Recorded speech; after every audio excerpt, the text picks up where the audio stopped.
Hampshire politics and the emerging races for the 2026 midterms are still surfing the wave created by Senator Jeanne Shaheen's decision not to seek re-election. With Congressman Chris Pappas now running for that open seat, he is creating an open seat race in the 1st Congressional District, a district that was much more competitive before he came along and could be again. Candidates are emerging in the attempt to succeed him, and one joins us this morning, Maura Sullivan, who was runner-up to Pappas in the Democratic primary back in 2018. Maura, thanks for being here. Thanks for having me on. It's great to be back. So tell us, why are you running for Congress? Yeah, well, first of all, thanks for having me. Always great to be on Close Up. I'm running for Congress because I've been committed to service my entire adult life. First I served in the Marines during the Iraq War, and then served in the Obama administration. And what I'm hearing from people right now across our community in New Hampshire is that they're hurting, they're frustrated, and so am I. These issues we're seeing in our country, they're not Democratic issues or Republican issues, they're American issues. People are concerned about their retirement savings. People are concerned that, wages aren't high enough and prices are too high. So I'm running to bring a new generation of leadership to Washington that we desperately need right now, and bring a sense of economic security and stability here to New Hampshire and our country. You talk about bringing down prices. That's a major concern for a lot of families. What is one thing you would do in Congress to try and bring those prices down? Yeah, look, what we're seeing here in New Hampshire, I spoke to a gentleman in Wolfboro just last week, and he was, talking about these tariffs and the impact of the tariffs with our closest neighbor to the north, which is Canada, and saying, he's having no choice but to pass on the impact and pricing to the consumer. Making it more expensive for people to buy a home, own a home, heat a home. And ultimately, that's hardworking Granite Staters that are paying the price for that. So one of the first things I would do is stand up to this administration, hold this administration accountable, hold hearings when Democrats are in the majority after the midterms, and demand that this administration stop flip-flopping on these tariffs, which is bringing massive, instability to New Hampshire and to our country. It's simply not sustainable. Business owners, can't plan. They can't forecast their supply chains. And I say that having, a lot of experience in business myself in both biotech and health tech. Does the Congress need to claw back tariff authority from the executive? The Congress needs to ask questions and hold the administration accountable. That is one of the fundamental responsibilities of Congress, is to provide oversight of the executive branch. And I've got firsthand experience serving in the executive branch and being on the other side of that, that aisle from Congress, right? When I served as a leader at the VA and at the Pentagon during the Obama administration. So I understand firsthand how that dynamic works and the types of questions that members of Congress can ask to get the response and the action that they need and desire from the administration, which ultimately is about bringing economic security and stability to New Hampshire families and small businesses. The Democratic Party base is looking for candidates who want to fight against the Trump administration right now. Chris Pappas has been very successful, but he's not exactly a rah-rah kind of guy. Doesn't raise his voice very often. Very unlikely to see him, racing for the cameras there on Capitol Hill, as many do. Are you going to potentially take a more combative, more visible, more vocal role if you're the member of Congress in the 1st District? Well, let me be clear. Congressman Pappas has done an outstanding job. And, his are very, very big shoes to fill. I think one of the things all of us as Granite Staters can be proud of is that, he was named the Disabled American Veterans Legislator of the Year in 2024 for the outstanding work that he has done on behalf of New Hampshire veterans and veterans around our country. And I've been really proud to do some of that work with him. I was proud that Congressman Pappas appointed me to his Service Academy nomination board, helping young people throughout our state who want to go serve our country prepare, as well as his Veterans Advisory Committee. Let me be clear as well that, I'm running for Congress to fight for the people of New Hampshire. And I've always been a fighter. I've always stood up for tough fights and run toward a problem when I see that there is a need to serve. I did so as a Marine in Fallujah during the Iraq War, when there was a crisis at the VA in 2014, when fellow veterans were dying in Phoenix. I raised my hand and went to the Obama administration to help. And that's why I'm standing up now, because what we're seeing right now, this isn't the country that I put my life on the line for.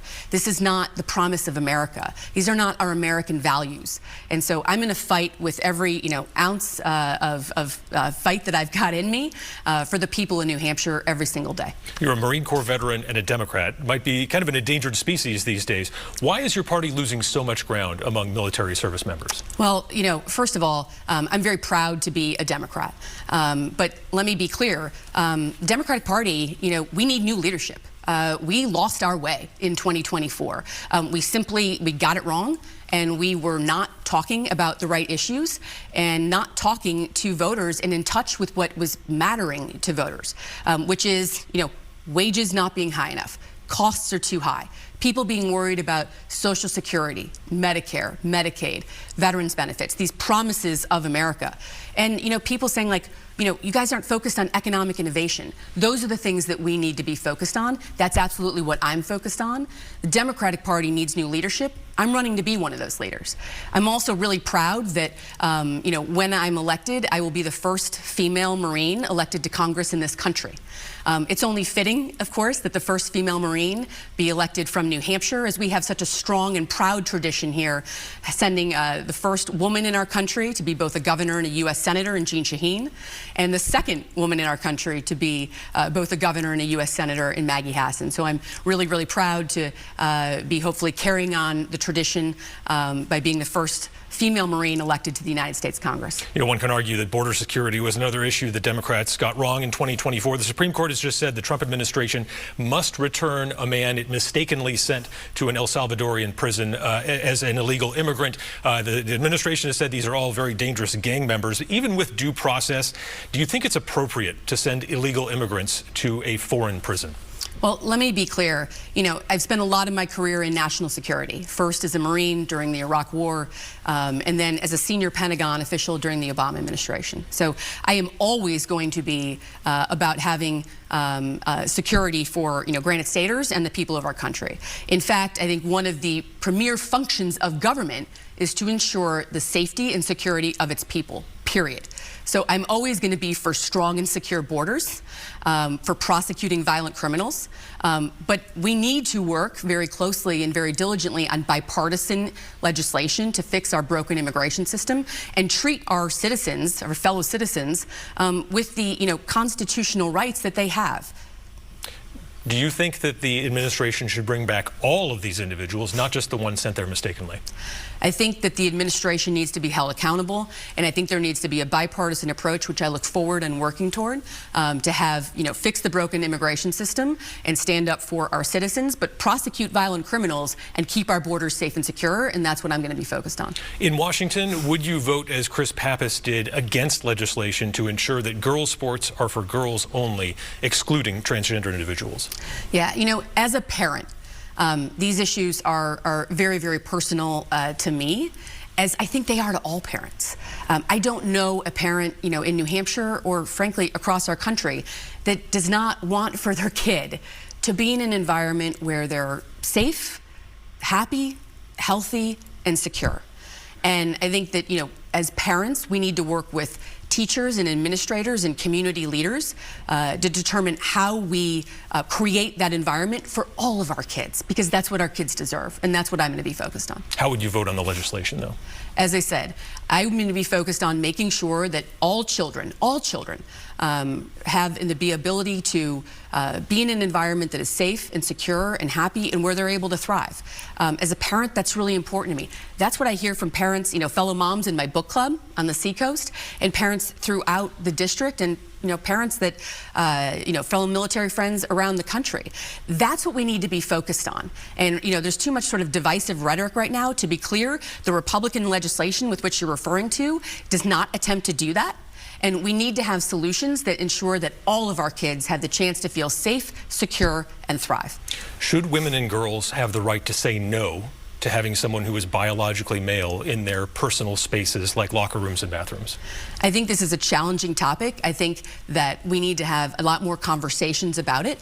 But to be clear, all people, regardless of gender, regardless of where you come from, what you look like, who you happen to love, have the right to feel, safe and secure. I was really proud to work on these issues at the Pentagon in the Obama administration. I'm really proud of my record there, and I'm always going to stand up for the rights of LGBT individuals, transgender individuals, and individuals throughout our big tent party who we call fellow citizens. And in fact, I have a record of doing so when I really stood up and spoke out against Don't Ask, Don't Tell earlier in my career, and I'm really, really proud of that, and I'll continue to do that work. In the House, would you be a vote to limit federal aid to Israel based on its response to the October 7th attacks? Yeah, I mean, the situation in the Middle East is complex, as we all know.